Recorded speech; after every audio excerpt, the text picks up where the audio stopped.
after the show, and I just told him in my mediocre Spanish how moved I was and how profoundly affected I was by his performance and the dancers and everyone, the musicians. And he says, well, yes, we sing from the Duende. I'm sorry, what's that? The Duende. What is that?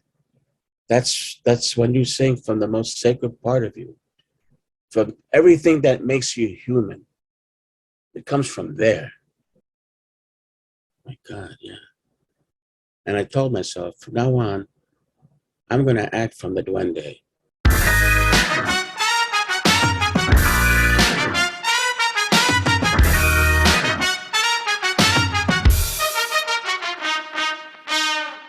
Welcome to the Funny in Failure podcast, a podcast that celebrates failure and shines the light on the emotional side of comedy, with yours truly, Michael Kahan. Today's guest is a wizard. He's empathic, kind, conscious, and ridiculously funny. I love Adrian's mindset around keeping one's power and finding ways to best empower himself. He's a very resilient human and has a beautiful soul, and I know you'll take a lot out of this chat, as I have. So let's get into it. Adrian Martinez is an award-winning actor, writer, producer, and director with over 120 film and TV credits. Adrian is most known for starring in Focus opposite Margot, Robbie, and Will Smith. He's set to appear in the upcoming Netflix comedy UNFROSTED, directed by Jerry Seinfeld. He recently wrapped up on Universal's feature film RENFIELD opposite Awkwafina. Adrian was also recently a series regular on ABC's STUMPTOWN, and his other TV credits include heavy recurs on No Activity, The Blacklist, Redemption, Flight of the CONCHORDS, plus your favorites such as Curb Your Enthusiasm, Late Night with Conan O'Brien, and Gotham, to name a few. On the big screen, Adrian can also be seen starring in Disney Plus, Lady and the Tramp, The Stand-In opposite Drew Barrymore, and in Jordan Galland's Leave Not Only Alive, opposite Bella Thorne, The Secret Life of Walter Mitty with Ben Stiller, and I Feel Pretty with Amy Schumer. We're not quite done yet. Adrian also just recently won Best Actor in a Feature Film at the Malorsa Film Festival for his work in I, Gilbert, which he wrote, directed, and starred in. As you can imagine, we dive deep and we cover a lot, such as chatting about not having a license, the Duende, empowering yourself, making a movie, living a non-haunted life, the difference between Jerry Seinfeld and Larry David, and hustle and work ethic. Also, before we get into this chat, in case you aren't aware, the videos are now available on YouTube under Michael Kahan. That's Kahan with a K, unless you're listening to it already. I find it adds a new element and dynamic to these chats. I'll still be posting snippets of these chats on Instagram under Funny and Failure, so check them out if you want to stay in the loop for upcoming episodes, or you want to ask a guest a question. I'd also love it if you would share the podcast or share your takeaways from the chat. It really motivates me, helps the podcast grow, and ensures I can lock in amazing guests like this one. And just as a final reminder, the podcast comes out every Monday at 5 p.m. Australian Eastern Standard Time, with the video to follow the following day. Anyway, sit back, relax, and enjoy today's epic episode. I was debating whether we should start with this. I know you're a New Yorker and no one drives there. It just doesn't make any sense to an Australian over here that you don't have your license. Can you please explain the New York lifestyle, why no one has their license?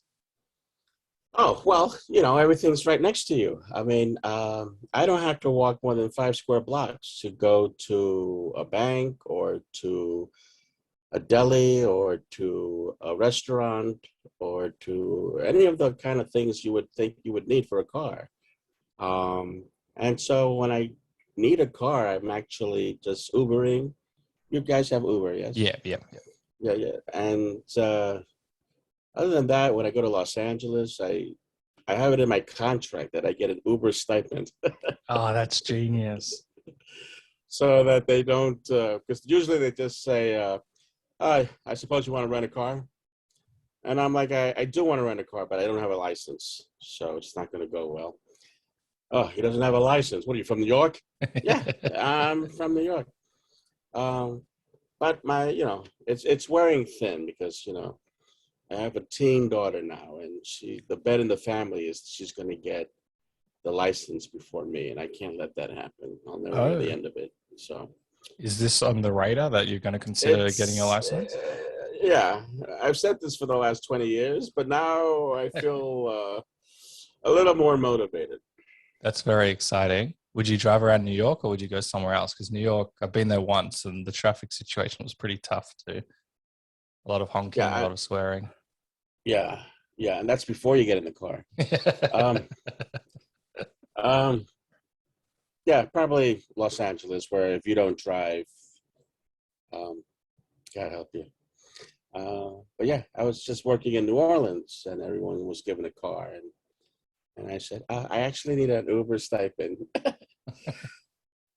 What, are you from New York? Yes, we've been through this. Yes, I am.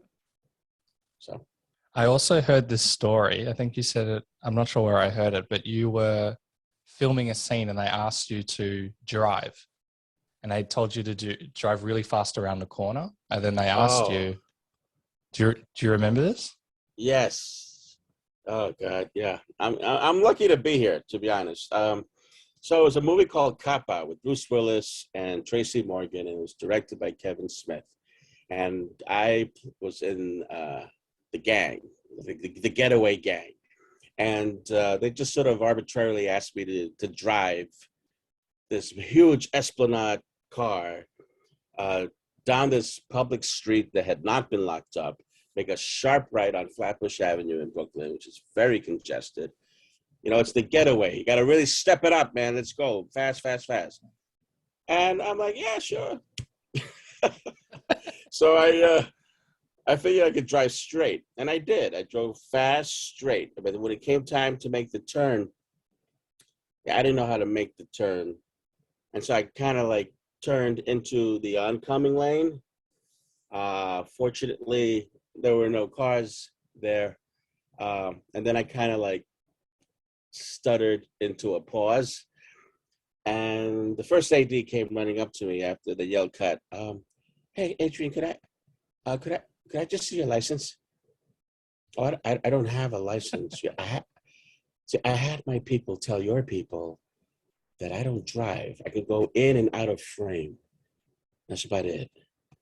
And he looked at me like I had just, farted in his face. And then he just walked away, and he huddles up with Kevin Smith and some producer. And I could just feel the burn as they kind of like were talking, and they looked at me like, yeah, that guy. So in the next take, I was in the back seat. And I lost considerable screen time. I still don't have a license. What? How come you drove? Or you figured that you could just do straight? Did you not want to talk, like tell them, or you just thought they knew? I just thought I could do it. And I did it until the turn came. The turn was, couldn't turn. But it all worked out in the end. Not really. Why not really? Well, because I keep losing jobs. Well, because they need people that can drive. There was some series that Martin Scorsese was doing, and I had just finished The Secret Life of Walter Mitty, and so the casting director brought me in based on that. And her very first question was, "Hi, Adrian. Do you have a driver's license?" No, but I can drive into frame and out of frame. And like a dying mouse, you just kind of, you could just sort of feel the life come out of the room. And we read the scene that they wanted me to read, but it didn't matter. No recovering. Yeah, there was no recovery. It was just like I was screaming, but the volume wasn't on, like they was just, so I didn't get that one. I just think I have some kind of phobia. I need to look into it. Like maybe I was one of those guys in that movie, Ben-Hur, and I was one of the chariot racers. Oh, and I got wiped. Yeah, maybe that was me. I got wiped out. And ever since then, it's been thousands of years, but I don't know. I still don't drive. No.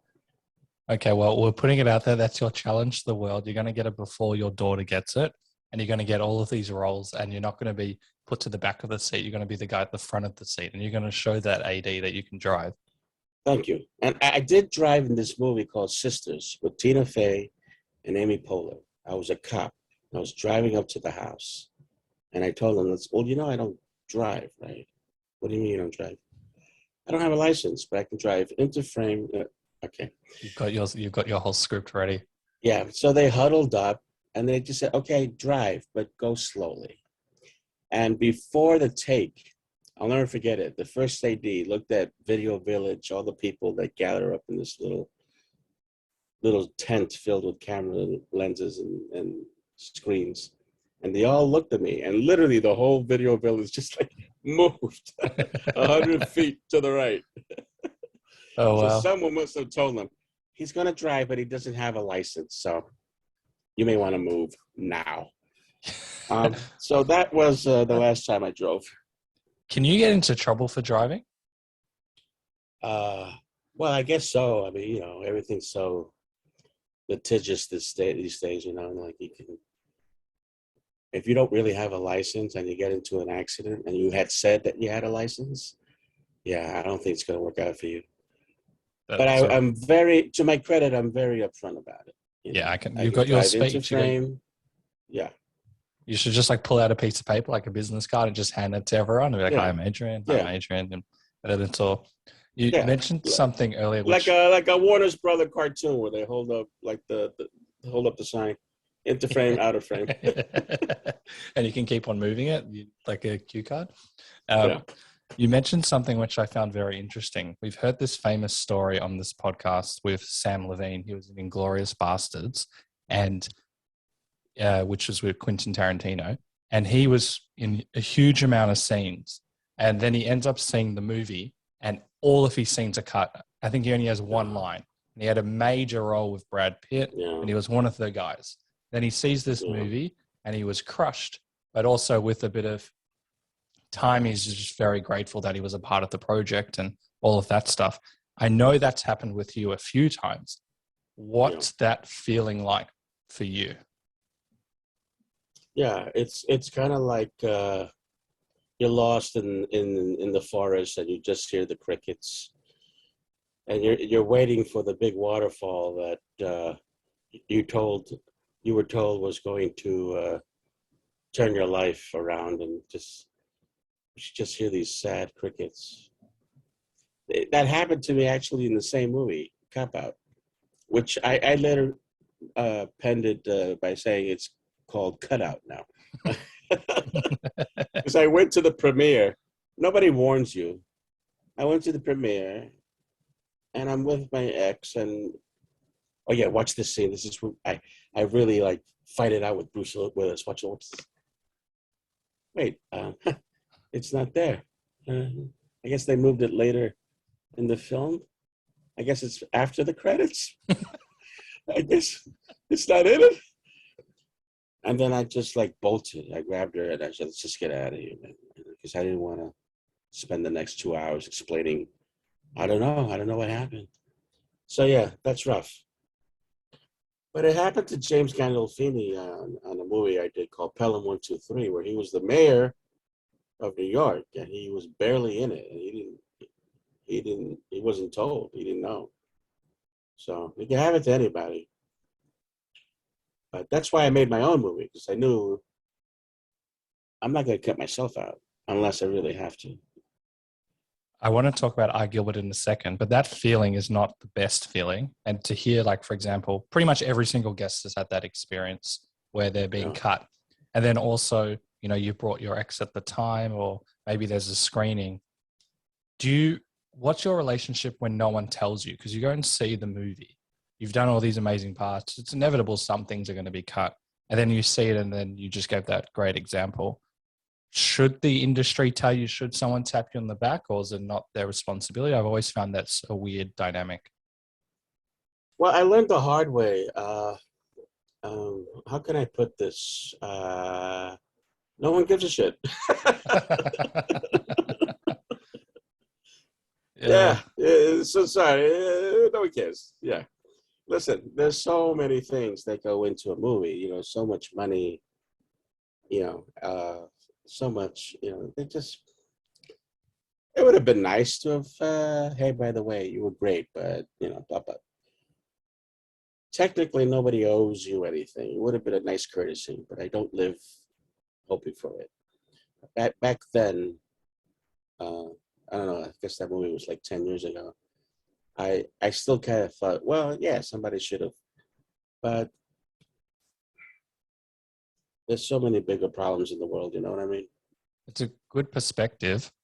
Yeah. What are your takeaways from when that happens? Do you see like the blessings and the positives and the opportunities that came from it? Well, I used it as a motivating catalyst to direct and come up with my own content. I have my own production company, etc. And I'm working on a TV show now in development, and did my movie. Because unless you're the director with final cut, so much of it is out of your hands. But I just made the choice to say, okay, now what? How are you going to empower yourself from this experience?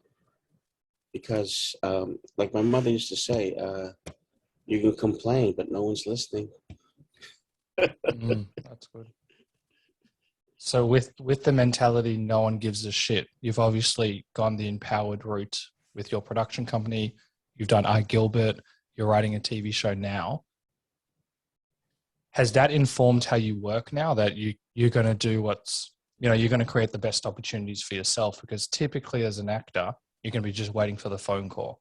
But now you've gone 10 steps further and you're directing and you're writing and sounds like producing as well. Yeah. No, I tell people all the time, it's just not enough to be an actor waiting for the phone call. It's just not enough. You're always working. Either you're working on a given show, or you're auditioning, or you're preparing for the role that you're doing, or you're just kind of like excavating all the earth looking for that next opportunity, or you're trying to create your own content. Because if you look at the landscape now, most of the Emmys go to shows that are limited series, 8 episodes or less. Very few go to broadcast television in the States. And they're just looking for the next great idea.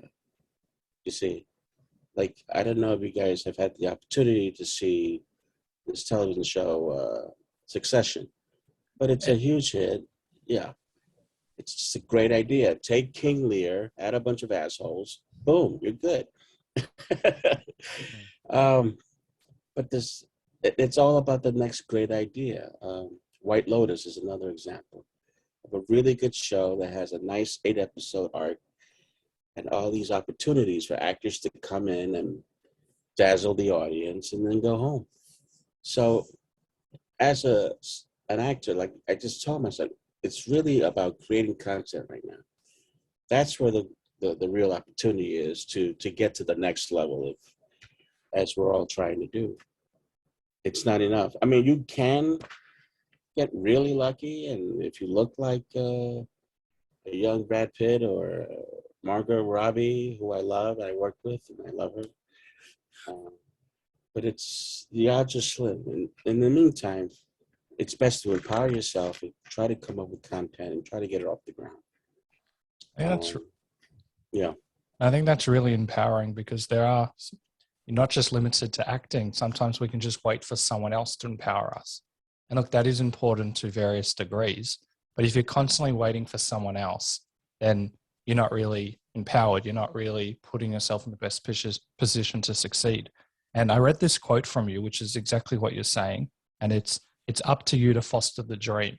And when I heard that, I'm like, that is so true. And it's very important. Sometimes we can allow other people, or we just say, no, I didn't get this opportunity because of them, or to play the victim game. But that's a very empowering quote. Did you figure that out early in the career, or was it something that you've come up with a bit later? Well, it's interesting. When I was starting out, I just thought, well, for sure, I'm just going to become this huge star, and because why not? And yeah, it's just going to come with me. It's just going to come, and I'm ready for it. and nothing happened. I would get roles here and there, but nothing really. And then you just come to realize, listen, it's a grind. It's a grind. You have to persevere. You have to put in the time. No one owes you anything as much as you think they should. They don't. And you just have to show how amazing you are. And then after you do that, they all come running like, oh yeah, I loved Adrian. No, I'm going back to, yeah. But you still have to show up and nail it and just keep doing the work. Eventually, people take notice and hire you. But you just can't count on it. You know what I mean? Just nobody owes you anything. I hate to say it, but it's true. It is true. And when I originally heard something like that many years ago, I found it disempowering, but I actually think it's the most empowering thing because it puts you in the best position to control your life, not someone else. Yeah. I'm just wondering, what did your family think when you said you wanted to be an actor? Because I think you said that you were the black sheep of the family and no one else in your environment was in this field. So how did you cope with that? Yeah, I mean, it was difficult at first because they just all thought I was insane, because you have to understand, I mean, I grew up in the late 70s, 80s, where no one did what I was trying to do, like it's just, I mean, I started as a teenager in high school in New York, chubby kid, Latino, acting. What are you talking about? That's for those people over there, like way over there. Stay in your lane. Become a doctor, get a pension, get yourself a house in the suburbs, set realistic goals. No, my brain went the other way. Nice. I just wanted to be an artist. I would go to movies and I would say to myself, that was good, but try this, De Niro. Like I would give notes. It's the greatest actors. Like, that's so good. Yeah, I was just kind of like, it was in my blood. And, I didn't have a lot of friends growing up. So the movies were my friends. Like going to the movies alone, I did that a lot. And I would just constantly think of like, just being in that world, being in the movies. I want to be in the movies, Just, the films like Kubrick's movies. Yeah, I want to do Eyes Wide Shut. Yeah. I want to do The Deer Hunter. I want to do The Godfather. I want to do Star Wars. Yeah, why not? Maybe I can be the fugitive in The Fugitive. I just became obsessed with movies. And, you just keep following that voice. Because if you don't, it haunts you. And here we are. It's very interesting. I heard you say elsewhere that you don't really pick acting or the creative arts, it picks you. And that's something that I've been experiencing now, because previously in my other life, I was an accountant, and then just something kind of took over me and I knew I had to be a screenwriter or do this, and looking into other avenues as well. But it's so compelling, you can't ignore it. And when you spoke about that, that's rang so true to me. Is it just this knowing or feeling that it's just part of your soul? How do you kind of describe it? It's a calling, isn't it? Yeah. Like the priesthood. It's this absolute necessity to do this work. And again, like if you don't, it haunts you. Like it would haunt me when I tried to do something else. Because it's everywhere, like all right, I'm going to be a social worker. And then every Friday, new movies come out and you go see them. And you're like, I know I could do better than that, I guess. And so it haunts you. And I didn't want to live the haunted life. It's very awesome. You can't avoid it. So when you were doing those other jobs, what was that moment like when you could be a full-time actor? Do you remember that feeling? Well, I have to say, I've been blessed. You know, it's all I do now. It's been this way for a couple of decades. I I'm always concerned about what's next. Like, what am I doing next? Like, even after I just worked with Jerry Seinfeld as director, and I just worked with Chris McKay on this vampire movie, Renfield, with Nicolas Cage. So I've been working a lot. And the second I wrapped on Unfrosted, which is the Seinfeld movie, my first thought was, what am I going to do next? What am I going to do next? And I decided I'm going to focus on getting my TV show off the ground. Amazing. But I mean, yeah, I should take some time to just own what I've done. But and I do. And doing something like this helps me. Nice. But it really is just understanding, like James Baldwin, the writer, once said, the artist can never see himself as a success, because once you do, like, where do you go from there? You know, like, oh, I'm a success. Okay, what? You're just gonna sit on a bag of cash somewhere and just watch streaming? I mean, you have to keep fighting. You have to keep doing the work. That's a really interesting take, and you've got one of the most credits in the world, which is crazy.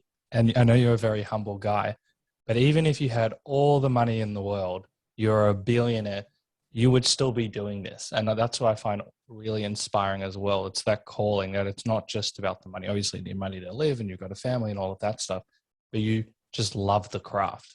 I just find that awesome. Yeah. And with the success side, you mentioned this at the start, and everyone, including me, when we're starting out, we're like, we'll get this, and then we'll get this, and we'll be propelled, and we're going to be the next Brad Pitt, and life's going to be so easy. And that's not how it works. It only works like 3 people, like Margot, Robbie, and it's not really how the world works. Have you had to kind of like change how you view your success? Well, you have to define what success is. For me, success is I get to do what I love to do. I get to honor myself by following my bliss. I get to live a life that's not haunted by the coulda, woulda, shouldas. And I get to support my family and travel a good amount. I mean, that's success to me. When I go to the beach, are there like paparazzi trying to take a photo of my ass? No. That's a good thing, though. But I think we're all relieved by that. No, I live in gratitude. I understand how hard it is just to get any kind of thing, any kind of work. I get it. I've been there. There are people, I turned down a lot of work. Like, I just turned down a TV show. It was a series regular. It would have been nice, but it required nudity. I don't want to do nudity. Yeah, I don't want to be that guy. Because once you agree to do nudity or whatever it is, that's it. Like, you signed the paperwork, and it's like, you never know. You're like, Adrian, yeah, we changed the script. We just want you to sit in this vat of mayonnaise right now, and do me a favor, strip down completely, and just the stripper's gonna walk by and she's gonna throw some ham at you, and just try to pretend you're like, nah, I'm not doing that. I'm good. I don't need to do that. So yeah, I say no a good amount. But when I say yes, I'm all in, because that's what the audience deserves. Oh, wow. And in terms of gratitude, this is one of my favorite topics in the world. Something that you were born with when you started, or it's just something that you've kind of had to develop and take more note of? Well, my hero is my mom, and it's a little corny, I know, but she always lived in gratitude, and she always put out a work ethic second to none. We grew up with very little money, but I never felt I was poor, because every night she would cook like a feast, you know, with steak with rice and beans or ribs or this or that, just big time food. And I went to what she considered was the best school, which was a Catholic parochial school. And to my father wasn't in the picture. He had passed on early on, but she worked in these offices, just cleaning offices, like backbreaking work. I mean, you know, like people go to offices, they just leave a mess, man. You know, like, and she would have to clean like 100 of them, like all night working on this. Wow. And she'd come home and she would put her feet in like a big bucket of hot water with some Epsom salt just to try to catch herself a break, you know, and just sit there.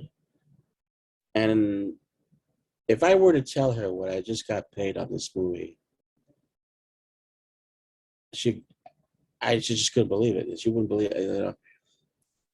And I do work hard in these movies, but it's all perspective, you know. Like she really worked hard to unknowingly actualize the dreams I had, make them possible for me. You know, she put me in a situation where it was possible for me to dream and to move forward. And she taught me how important it is to work hard. So, and I think she gave me whatever talent I have. Oh, how so? Well, she was also a poet. You know, there was definitely a poetry to her, to her spirit. She had a great appreciation for the arts, for opera at Lincoln Center.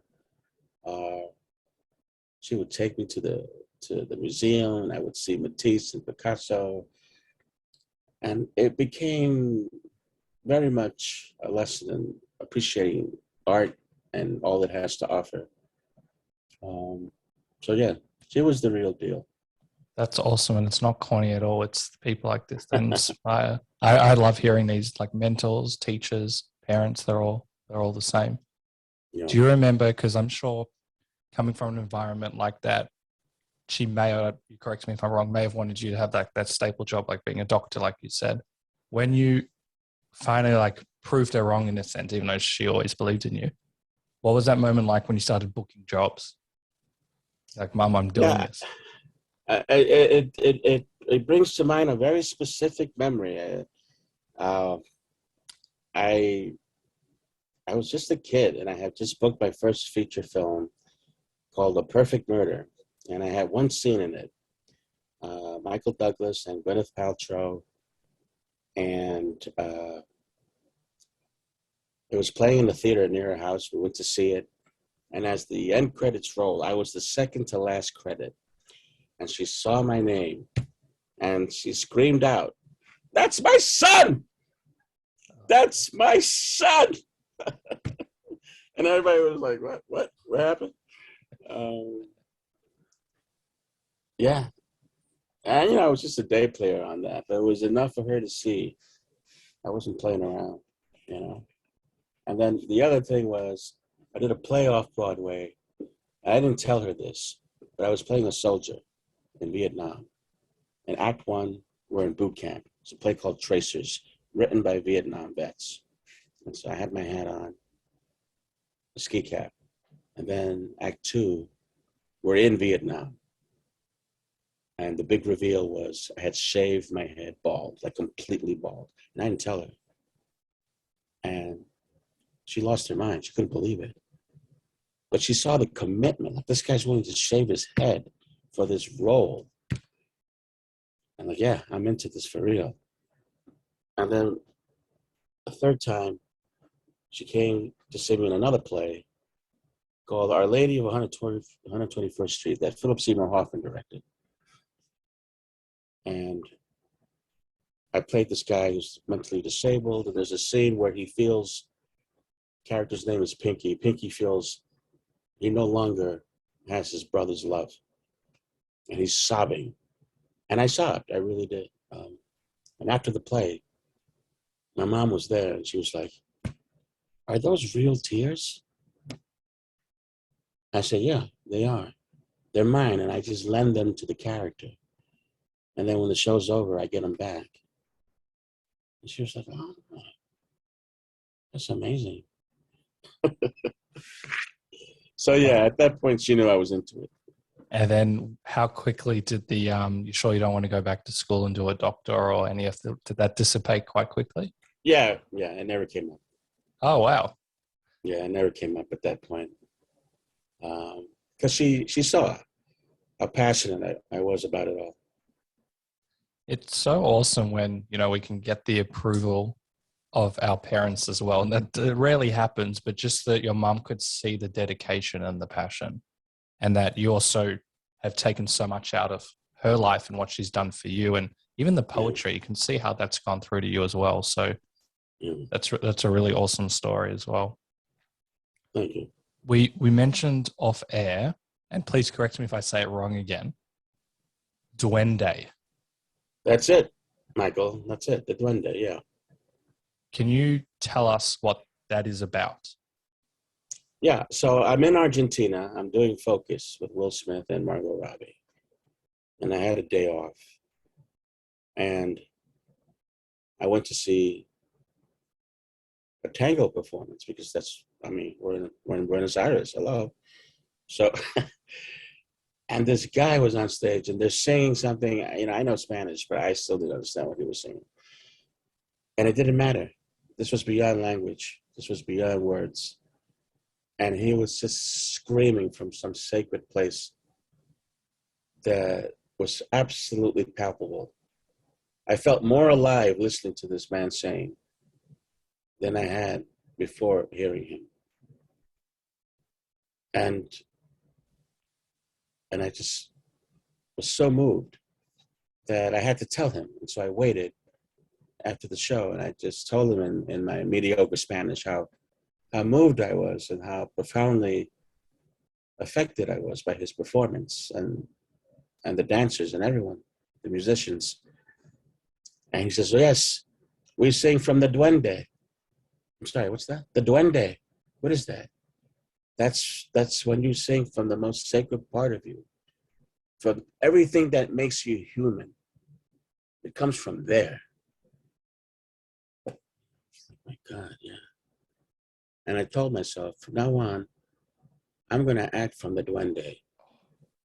I'm going to give it everything I have because that's the level of commitment and excellence I deserve as an artist to give out and the audience deserves to receive. And I try to do that every time. And it coincides, the story, with what Philip Seymour Hoffman said. He was directing us in a play. He said, he was talking about a wrestler who had won 3 Olympic gold medals, 3 consecutive Olympics in a row. And on the 4th one, he lost. And he took his shoes off his feet and he just slammed them on the mat and he pumped his hands up in the air and he says, that's it. And he's sobbing and he's sweating and he's just like all in. He's just like, that's it. I can't give anymore. I announced my retirement. And Phil Hoffman said, that's the level of commitment you have to bring to every fucking performance. That's what you got to bring. Every show, or if it's a movie, every take. I get chills thinking about it now. But to me, the combination of the Duende story and what Phil Hoffman told us in rehearsal, these are the 2 things I think about every time I dive in to the next role. The combination, hearing, this is just how I hear it, so please correct me if I'm wrong. If you're giving it all, can't you, this is why I like you bring up the Duende with it as well, can't you also build into a state of like just drainage? But then when you're coming from like your heart center, or people can call it channeling, or just, you know, channeling your soul, that combination is what would keep you. But if you're giving it your all and you're at that stage where you're banging, you're done, to me that I could feel you're just expending a lot of energy. But with the Duende, it's the combination together that keeps you at your heart space so that you can do this for as long as possible because you're not draining your energy. You're coming from that sacred place. Yeah, I mean, I think of it, it reminds me of what Peter Brook, the famous British director, once said. Actors are athletes of emotion. This is what we do. You know, it doesn't seem normal to be able to use your emotional life, lend it to a character, put it on in some stage or in a movie set, which is deathly quiet, and be explosive when necessary or be internally explosive. But that's the price of the ticket. And not everybody can do it. But I feel it was what I was meant to do in this life. And so you're I'm committed honoring to doing it. Yeah.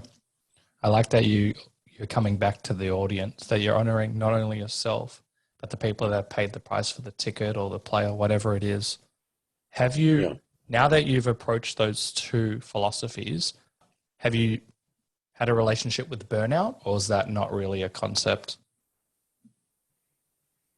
Burnout happens because it's show business. So the show never burns me out. The show's what I live for. The business can burn you out. Mm. The bullshit, the injustices, the fact that it's not a meritocracy, the racism, the ageism, the fatism, there's a whole world of things that can burn you out. But that's why I create my own content to keep me going, to keep watering that plant. Particularly when, you know, I get offered something and then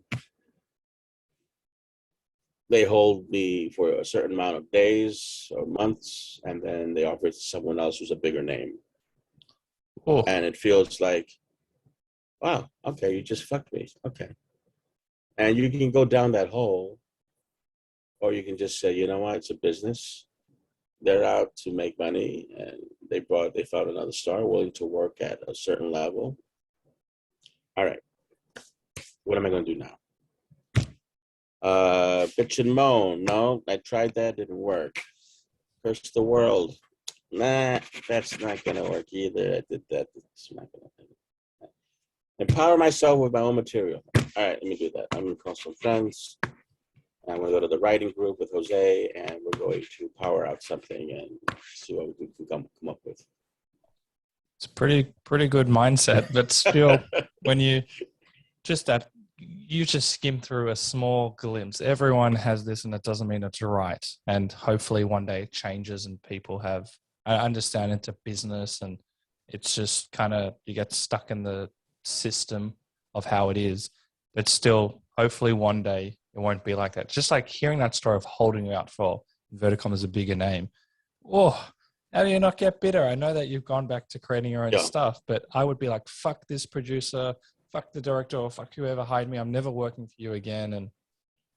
And you can say all that, you know, but then the question is, now what? Mm. And, you know, yeah, I was used as leverage until they got this other person. But, all right, now what? You know, like I still got to create. I still got to honor myself with the work. So they took their job away from me. Like it was their job. It's, you know, it's their money, it's their movie, it's their job. They took that away. But that doesn't mean I can't stop. I'm not going to create it anymore. I just got to keep doing my thing, I guess. But yeah, you take a lot of hits in this business. And there's so much that goes on that people never hear about. That's absolutely horrifying. Like, oh my God, what? So you have to take all those hits and just keep going, or not, or stop and do something else. But again, I don't want to live a haunted life, so I'm kind of stuck here. I wouldn't use the word stuck. You, despite some of these challenges, you've gone into a different direction, and you're doing what's best for you, and you're honoring yourself. You're honoring, you know, that calling. But when you're Yeah. going through this, especially young, because no one taps you on the back and gives you like a guidebook and said, this is how you navigate this world. Surely at some stages it would impact your sense of self, even though it's not actually about you, it's about other people. How do you kind of like regain back like you and realizing it's not actually me that's doing necessarily something wrong, just that sense of self? Have you had to navigate that as well? Yeah, I'd be lying if I said I didn't have to do that. I mean, I have a wonderful wife that supports me and is very, very nuts and bolts in a good way. Like she's able to keep a perspective about it all, remind me of things that I need to be reminded of. So there's that. And then I've never been someone to just sort of wallow in pity or pain, or I just like, you just have to keep moving. I mean, we're here to just keep giving until we're empty, and that's my goal. Is so I don't want to give away my power, so I just keep doing my thing. So I get hit in the gut, and I just wow. Okay, what's next? And I get up and I just keep going. You know. You feel it, you hear it, and then you quickly adjust and go, you know what, that's happened, but how can we move forward? Yeah. Oh, nice. Because the longer you know, so we're built about energy. We're so much. Everyone has an energy to them, you know, and if you give your power to someone else, they have your energy. They control it. And then who are you, you know? And I understand that. And so I give myself permission to feel the pain, and then I just move on. Are you a spiritual guy or a religious guy? Because hearing the way that you talk about yourself and just navigating, it sounds like one, you've done a bit of work on yourself, and two, you've obviously got philosophies that empower you to move forward and not be a victim per se. Yeah, well, it's funny. I went to a Catholic parochial school, a Catholic high school, and a Jesuit college. And now I'm just a spiritual guy. I'm not Catholic at all. Yeah.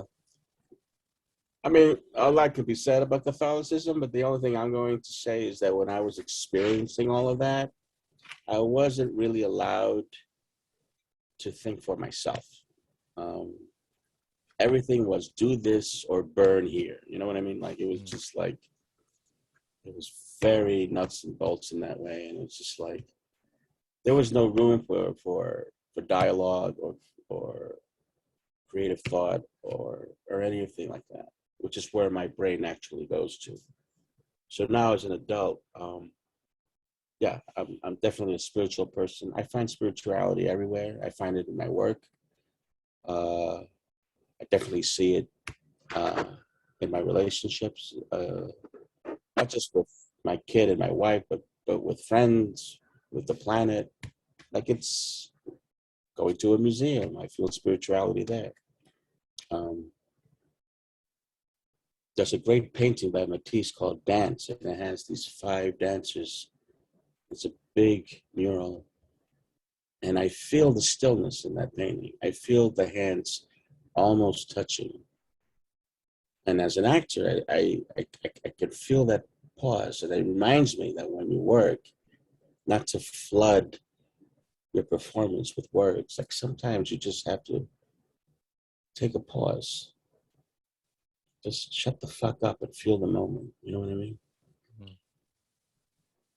And that's usually the most impactful moment, is when you see the actor processing whatever it is he or she is going through. So yeah, to me, spirituality is everywhere, and it's all connected.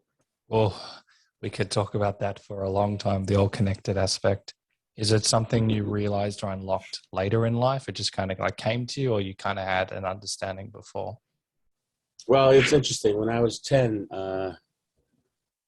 there was a house party in my house, and everybody was chatting up a storm and drinking and laughing, and all these adults were there, and I was just kind of like in the corner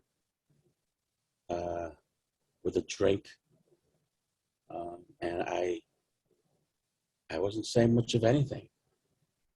And people would come up to me and they were like, Adrian, why are you always so serious? Like kind of like that scene in Batman, why so serious? I don't know. I've always been an old soul. I've always been a thinker. It definitely informs how I perform and what I do and how I see the world. And it led me to directing. It also sounds like you're very empathic as well. Yeah, I mean, I am. I think it's important. I have compassion for the roles that I play, for the people in my life. I try to be a good person, you know. I don't know. I feel it's never more important to be empathic than it is right now, because there's so much disconnection in the world. Yep. And it's absolutely vital right now. It changes the world in my perspective, even if we disagree with someone or we think someone in a negative light, to be able to hear and feel where they're coming from. That's how you change someone's perspective instead of shunning and blaming. It doesn't help that person grow if they need to grow. Yeah. Maybe we're wrong, but and it's, you know, just briefly, like through my life when I've highly disagreed with someone, instead of if I've shamed them, which I've definitely done, that doesn't allow that person to evolve or grow or consider something. And it makes people feel shame. And once we feel shame, it's hard to get out of that as well. But coming from an empathic way, hearing them, seeing what's going on, that allows both parties to grow as well. And as you said, it's crucial. Yeah, I mean, I remember reading somewhere, I forget where but shame is like you step into manure, right? And you take the shoe off, and you want to shame the other person. So you take the shoe that you have filled with manure and you throw it at that person because you just want to shame them. And then you put the shoe back on, and you're the one that smells like shit because you got that shoe now. So there are better choices to be made. I've never heard that analogy before, but that's so true because one, it's also partly our shame and something we're going through as well. But that impact of not only impacting them, but it's coming back to us like a boomerang. That is, I want to be thinking about that one for a long time. It just doesn't help anyone. No. And as long as you're trying to shame someone, you're still connected to them, you know, in that broken way. It's through forgiveness that you can find your own light and move on. But as long as you keep trying to hate someone or shame them, they kind of own you. Yeah, they really do. Yeah. Oh, so now someone's like wronged you or whatever. I know we've spoken about this in the industry. Are you able to process, just go, it's not mine, it's whatever they're going through and move forward? Yeah. Well, teach me your secrets. It has to be that way. Yeah. It has to be that way. Yeah. And listen, there's plenty of opportunities, beginning with yourself, you know. I mean, you know, if you look historically at the movies, Sylvester Stallone was a clown. He was an absolute clown before Rocky. No one respected him. He was doing porn and B movies, and he was a joke. And he wrote Rocky. And they said, well, we love the script, but we want to hire James Caan, who just passed on. No, this is my script. I'm playing Rocky. All right, we'll pay you $600,000. No, I'm playing Rocky. And the movie won the Oscar for Best Picture, and the rest is history. I mean, he knew what he had inside him. And this is something that, you know, I always think about is trust yourself, trust what you have, trust your talent. trust the light you can bring into the world, because your story matters. Agreed. I have this quote from you which ties in quite nicely. It does take courage to live the life you want. For me, it became a choice between courage or being haunted. Also, a famous Adrian quote, and that's in relation to you now starting to you have directed, like Gilbert, for example. Can you talk to me more about that quote? Yeah, well, we've got into it a bit, but yes, I mean, I just knew that if I didn't honor my dreams and show up for my work, I just knew what that life would be. And I see it on the subway in New York. There's these faces of just despair, you know, just people tired and going through the day in, day out of their lives, just spiritually broken, it feels to me, like just going through the motions. Yeah, I got to get downtown. I got to do this. I'm coming home from work. Let me just put on my headphones. And they look like Edward Hopper paintings. You know, I don't know if you know Edward Hopper, but he's a fantastic American artist. He died in the 1920s, but his famous painting is called Nighthawks, and it has these three people at a diner, and they're just sort of faceless and sad. And my greatest fear was like having that life if I didn't show up for myself. So that's the haunted thing I didn't want to have. And as for Gilbert, I hit 40 and I was compelled to tell a story. You know, I've been doing all this sidekick work, which I love. I'm doing it now, you know, it's totally fine. But I just felt like at a certain point I had to tell something about the world I was seeing.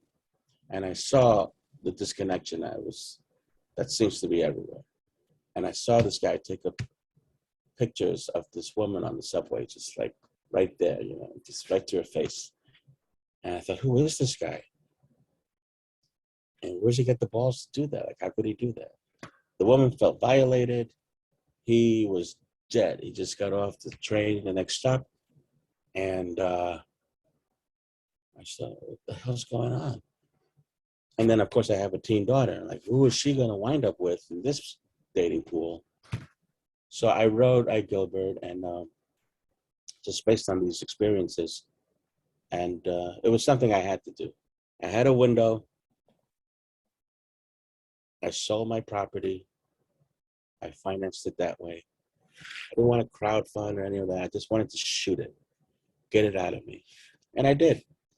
And I hope people will get a chance to see it. I'm working on a deal with Australia, so hang in there.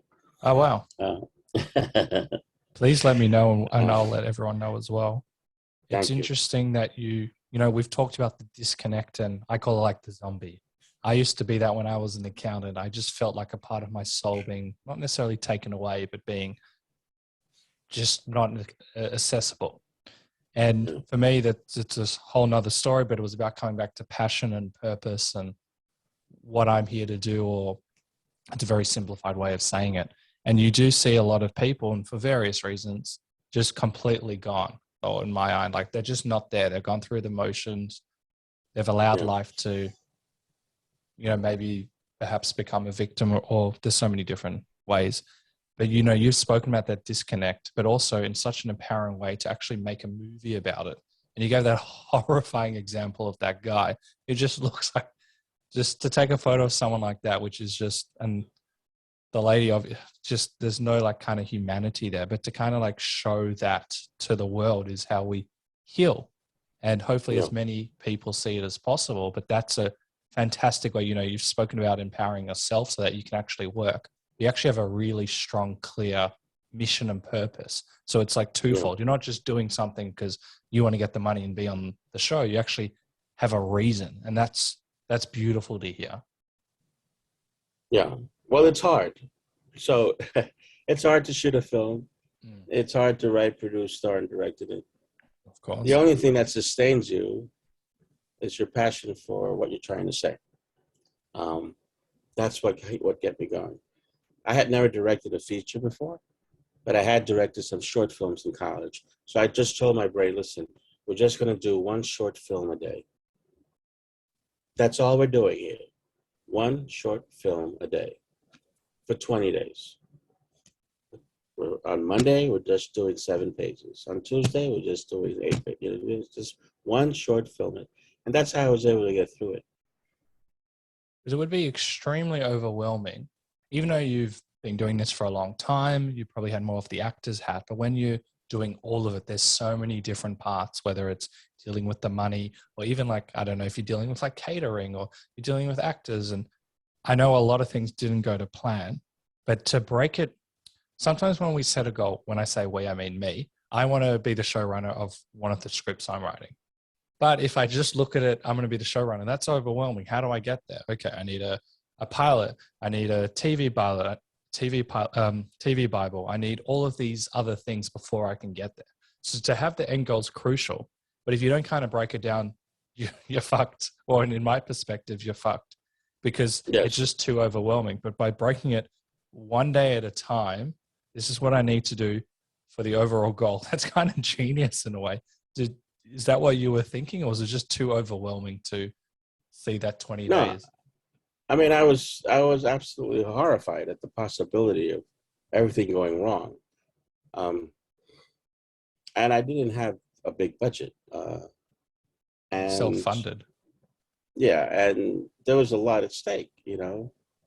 But I had a team of people that believed in me and believed in the story. And I just clung to them like a drowning man. And they were the lifesavers. And Cynthia Hargrave, who produced a movie back in the day called Bottle Rocket with Owen and Luke Wilson.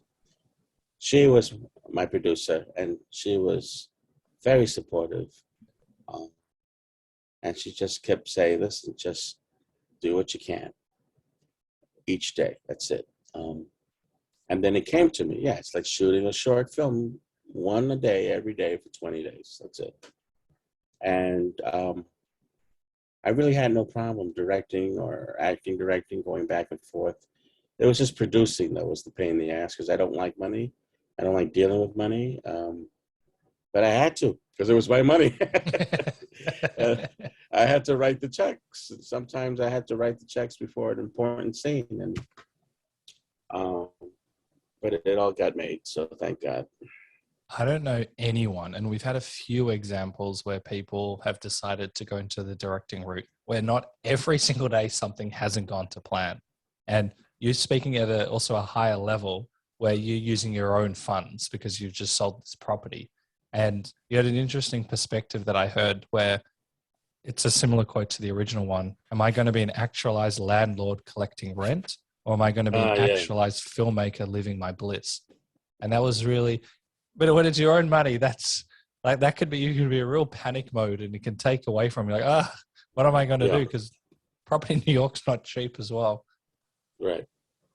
I was just so unhappy though. I was so unhappy being, and I hate the term landlord. It sounds like such bullshit, but property owner. I was just so miserable. I was living in the same building with the other tenants. And there was always one tenant that would always complain about everything. It didn't matter what. Just like 2 a.m. She knows where I live. She's like, knock, knock. Could you turn up the heat? I'm freezing. Oh my And God. the heat was fine. The heat was fine. Like nobody else was complaining. But she basically wanted a sauna. And I was just so miserable. And then her daughter got into a really scary relationship with her boyfriend, and they shattered glass in the lobby and in a fight and screaming and all this. Wow. I had to go to court. To try to get them out. Oh my God. You don't want to own property in New York, man. I mean, if you own 100 properties and you can hire someone to handle it, that's one thing. I just had this one building with 6 apartments, and I was in one of them, and nobody was helping me, and I was just like, fuck this, man. I'm gonna sell this shit, and I'm gonna make my movie. I'm out. And that's what happened. And that is actually bonkers. I'm glad that you got out of that toxic. Also, credit to you for getting the building, but no, you don't need to deal with that shit. But in terms of things not going right, I just had in my notes that your DP left early, post-production didn't necessarily go to plan, music composer was hard finding one. I think you had one of the leads leave within a week. This is all very normal in this field, but if anyone else is not in this field, they'll be like, why the hell did you continue? How did you do this? It sounds like everything hasn't gone to plan. But you talked about how the lesson you learned, or you probably learned about 200 lessons, but one of them was about being open to the miracles because it presented other doors. Still hard when all of that's happening, and probably a lot more stuff as well. Yeah. Yeah. And that's just the way it is. You know, Francis Coppola said, you know, a movie is like the newspaper. It just changes every day. And you have to be open to the miracles. So, like, for example, there was a scene in Grand Central Station where my character, Gilbert, is trying to get away from a couple of thugs. And originally, that was scripted with Gilbert being, I mean, I don't want to ruin the movie, but he has a phone. He's been recording these thugs confess to a crime. And so now the evidence is on his phone, and he's trying to get away from them. He drops it into a subway track. And so now he feels like he has to get the phone. He has to jump into the track, and there's a train coming. And he's like, I know, I'm still gonna go. I'm still gonna I'm gonna jump in. And so in the script, he jumps in, he grabs the phone, and he steps away from the oncoming train. And he saves the day. He gets the guys arrested because he has the evidence. And Cynthia, my producer, is like, no, you can't do that. What are you talking about? It's a great idea. No, I spoke to the subway people. They won't allow it because they're afraid of copycats. You're gonna have a lot of people jumping on the tracks, and you just can't. They can sue you, and it's just gonna be real bad. They can block the release of the movie. You don't want this. So I had to rewrite it. And now the scene is Gilbert leaves the train. He's followed by the thugs. And the stress of what he's going through, and it's been established that he doesn't have the best of health. So the stress gets to him, and he has like a mini stroke. And he passes out in the subway station. And the thugs see him convulsing on the ground.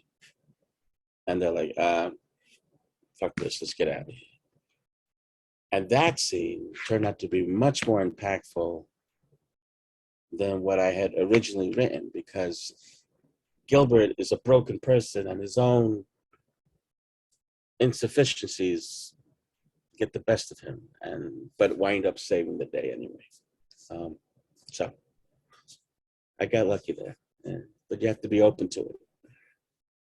Very interesting, the being open to it, because there's a state of panic when you've written this script, and I think it's taking roughly 10 years from when you wrote it to getting it made, and it's your baby. You put in all this money, and it would be very hard. And then something like that, which is a scene which is very important for you, and it doesn't go to plan, for you to not to panic, to just go, okay, what can we do now?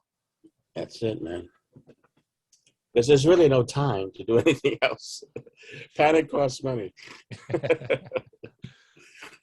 You're underselling it in a sense, because this is, I'm not trying to relieve the stress. And just as a preface, we've done the introduction, but you've won many awards for this. The actual movie has won awards, or at least nominated for a few things. And another example that you gave was the wardrobe person It lost it, or the wardrobe got, I don't remember, the costumes got lost. Instead of Yes. just sitting and waiting, you actually decided to do something because, as you Yeah. said, time is money. Yeah. She forgot to bring my costumes to the new set. So we just wound up. I said, let's just grab the camera. And so we just did this kind of like slice of life stuff. We just shot stuff in the neighborhood, in the street, you know.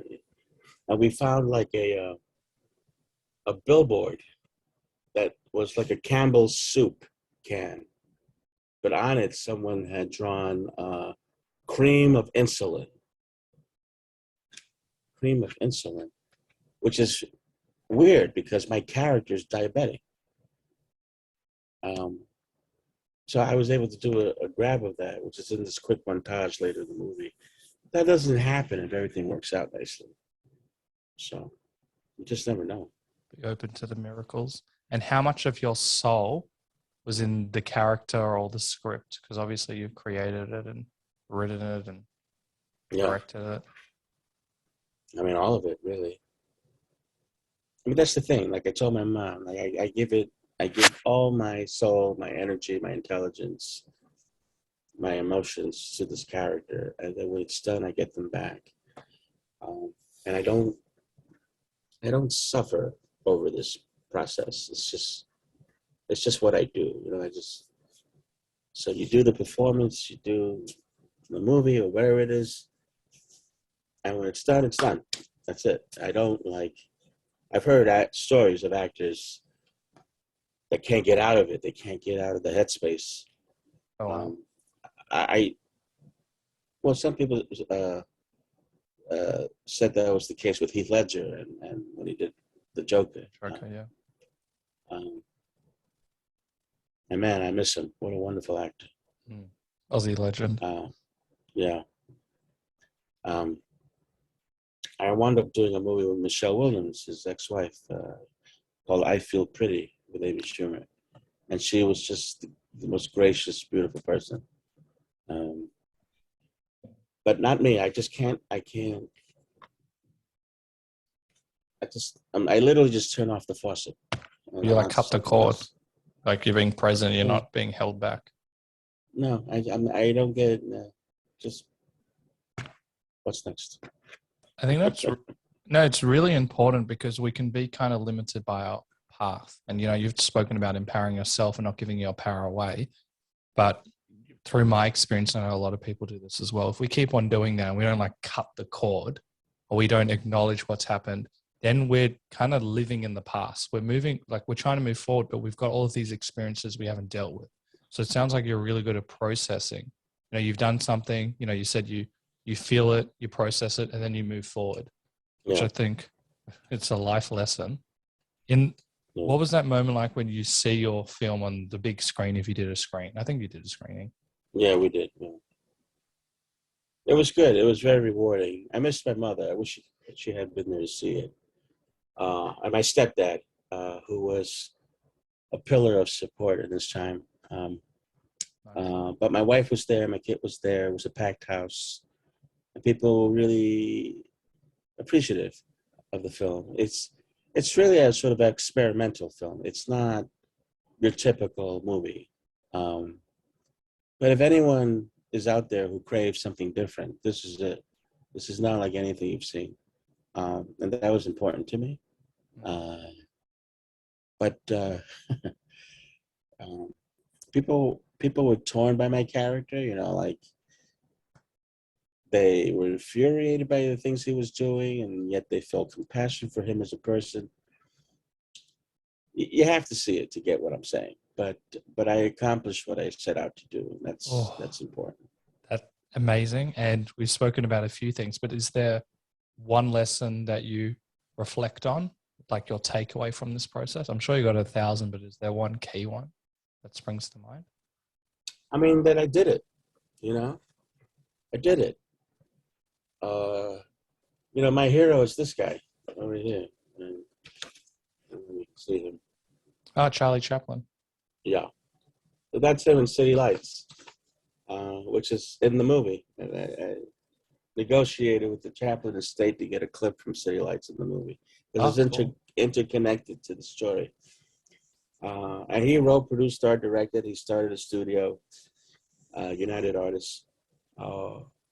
So a lot of the challenge was just living up to that kind of legacy and just showing myself that I can do it. And I did it. And now, I just did a movie where I only acted. It just felt like a vacation. I didn't have to worry about lunch. I didn't have to worry about clothes. I didn't have everything. Everyone's there to make it easy for the actor. Yeah, it felt like a walk on the beach. Well, that's so nice when movie. Yeah, that's awesome. And you mentioned the would have, should have, could have, but you actually did it. A lot of people say they want to do something, but you actually did it. Yeah. Where and yeah. you have to show up for yourself if you're haunted, and if anyone listened to this, I hope that's the one takeaway, like it's hard, but it's harder to live with the woulda coulda. I agree with you. That is very inspiring. So what we're going to do now is to wrap up the podcast is to do a rapid fire segment. So the first thing that springs to mind, but if you need time to think about it, then that's completely fine. We've hinted at this, but what's been your special ingredient to work all these years?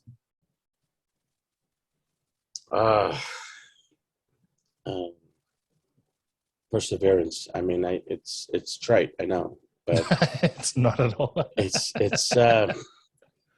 I get people asking me all the time, like, how do you do it? You just it's a grind, and you just have to fight every fucking day. You just have to keep going, and I wish there were an easier way out. I certainly would have taken it, but you just have to persevere. I don't think you would have, because you could have done like the other careers, and you've spoken about doing other things before. That's actually the harder thing, because you would have been haunted. So Yeah. It's an interesting relationship. Like, what is easier? I'm not going to comment on any of them, but I think you've done what's right for you, and that's all that matters. Yeah. What are you most proud of? That I never gave up. There's so many reasons to give up. Almost on a daily basis, but I'm just proud of the fact that I never gave up, and that I'm still here. What keeps you in a positive mindset when things aren't going great?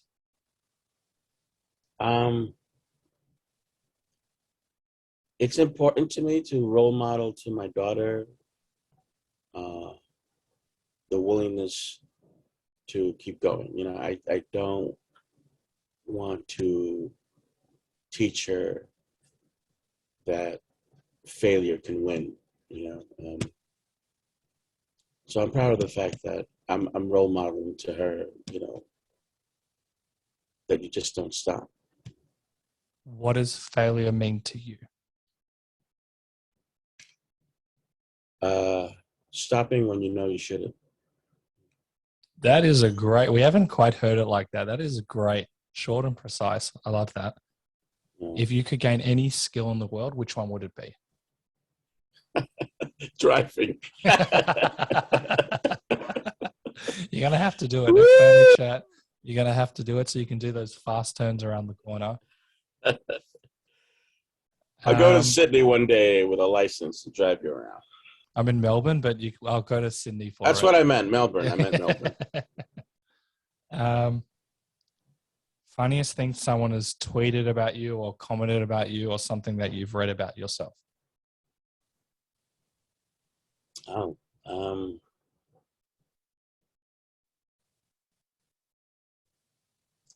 Well, Your face. it's a little off color, if you don't mind. I don't mind. But this woman wrote, "He's chubby, but I'd still fuck him." That's a compliment, no? Yeah, I'm taking it as a compliment. People say funny things. I actually have done a segment with one of my friends when he's been on the podcast where we read all of his inverted commas bad comments. He just laughs them off. He just finds them so funny. He's just like, they don't know me. They don't know anything. I hope you don't take any of these things personally. Yeah. People are just going to say really bizarre things. Yeah. Next big dream or goal? It's a show called Senior Kevin, about a Latino who tries to disown his ethnicity because he feels it's the only way to succeed in the United States. So it's really a satirical look at race in this country. It's a comedy. I'm not going to say it's not. It's flat out funny. But there's so much to unravel there, you know, particularly now, that I think it's ripe for comedy. So getting that off the ground is my daily lift. Oh, that sounds so exciting. I look forward to watching that as well. Yeah, I heard this story that one of your agents, when you were first starting out, asked you to change your surname. Yeah, that's kind of part of it. Yeah. She said, you know, you can pass for Italian. You're going to work a lot more as an Italian. And I was like, I just feel like I would be throwing centuries of my people under the bus to play a mobster on something. Yeah. And I've regretted it ever since. I'm glad that you stayed true to yourself. That's yeah, I'm glad to. Fuck. No, I'm glad to. I don't, as I said it when we first started, I'm not in the industry of gossip, but I make one exception, and that's for Larry David. And we talk about Larry David on every podcast. I know you're in Curb. Tell me about filming with him, because I know it's all improv, or it's improvised. Yeah, so they treated me right. They flew me out first class to LA from New York. They put me up in a gorgeous hotel right on the water in Santa Monica.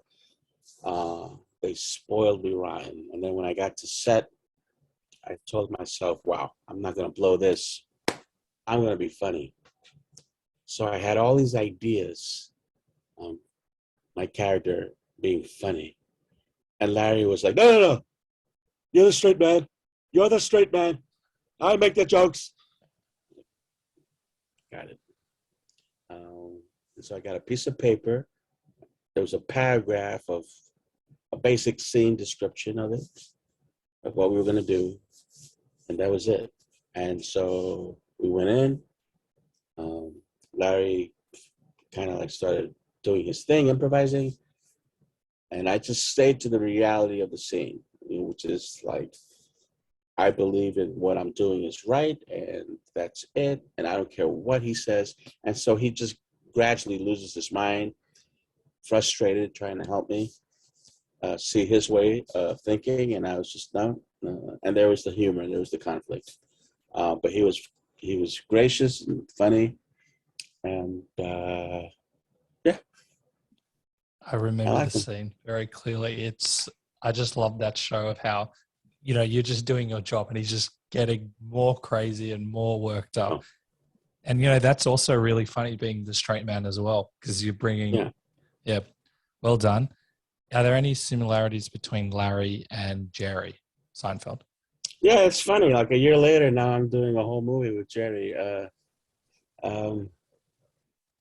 Jerry, I love him. First of all, I don't know if you follow American baseball, but we're both avid New York Mets fans. So that was it. I knew I was in good hands at that point. But he would talk about, what's that word he used? Convergence. Like he thinks comedy, the tighter it is, the better. Like just really stick and move. And that was something I used in my character. And he was open to ideas, very kind, definitely more loose than Larry was, but you could tell kind of like they're both kind of like wacky geniuses, if you know what I mean. You know, like they're not quite there, but they've been able to monetize their illness. Oh, that's amazing. And he's encouraged me to do the same thing. Oh, that's great. I like that. If you could go back into a time when you were first starting out, what advice would you give yourself and why? Learn how to drive. It just goes back to the driving, everything. But really, I definitely would have told myself to create content sooner. You know, like I feel like it's so easy, or it's easier now. You still got to go through the gatekeeper, and the gatekeeper is still very difficult to get through. It's hard to get your show onto an actual network. That's what I'm trying to do, so I know. Keep fighting the fight, but it's hard. But you can still come up with your content easier today than, say, 20 years ago. Now you can shoot a movie on your phone, you know. You can put it on YouTube and see if people are interested. So I would have told myself, even though I didn't have those, you know, tools, shoot something, write something. You can still write, you know. And I guess that's what I'm telling people now. Like, if you're starting out, don't waste time and come up with content. I swear that's the most important thing. I've had people, A-list producers, tell me, look, there's a lot of actors, but there's not a lot of great ideas. And if you can come up with one, that's the fastest way into the business. Very good advice. True. Yeah. It's true.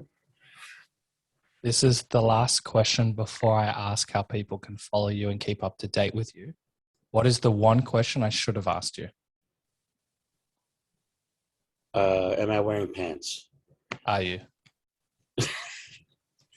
Can't say now. It's got to be a mystery. Is there anything you wanted to tie up, or before we plug all of your stuff? Listen, everything is awesome. That's it. It's a tough business, but everything is awesome, man. It's a gift to be in this business. It's a gift to show up.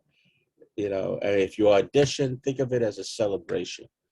Like, don't sweat auditions. Like, people sweat it so much. To me, an audition is a celebration. It's a chance. Out of all the people in the world, these particular creatives or producers that want to see what you can do. It's a huge opportunity. Celebrate the audition. Celebrate it. I got an audition. It's not I have to audition. I get to audition. I get to celebrate my talent and share it. Who gives a shit if I book it or not? It's okay. For this moment in time, these important people want to see what I can do. And that's worthy of a celebration. There you go. I like that, Bill. Yeah. I need a bell like that. Yeah. It says everything is awesome. I don't know if you can see it. And because, you know, and I start my day with this. Everything's awesome. Okay, what are we going to do? Okay, that's amazing. Before we go, how can people follow you, keep up to date with you, and all of that cool stuff? Yes, I just got into all this. My wife said, listen, you have to be on social.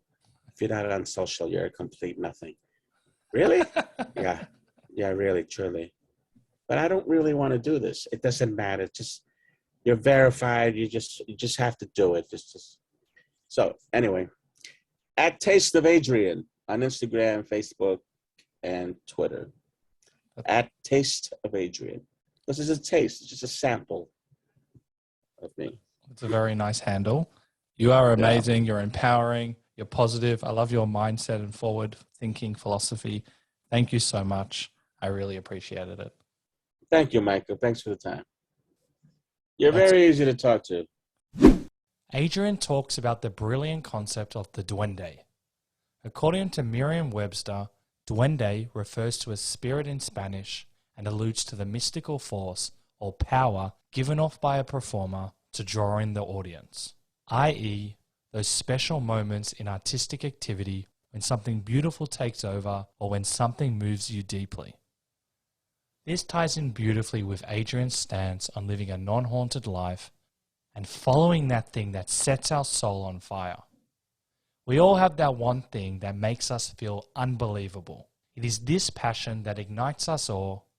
Adrian is all about empowering us to work from the highest light we all have within us. He gently says, we all matter, our stories matter, and living our best life is essential and important. Adrian says every time he gives a performance, he channels the Duende, and that's what allows him to perform from his heart center. It is this knowing that he believes can transform us. It is a heightened sense of emotion, passion, and inspiration that can transmute all time and matter. I love how Adrian talks about his art and how he applies this spiritual concept towards his work. I'll leave you with this epic quote by Nelson Mandela. There is no passion to be found playing small, in settling for a life that is less than the one you are capable of living. Thank you for listening to the Funny and Failure podcast, exploring the deeper side of comedy.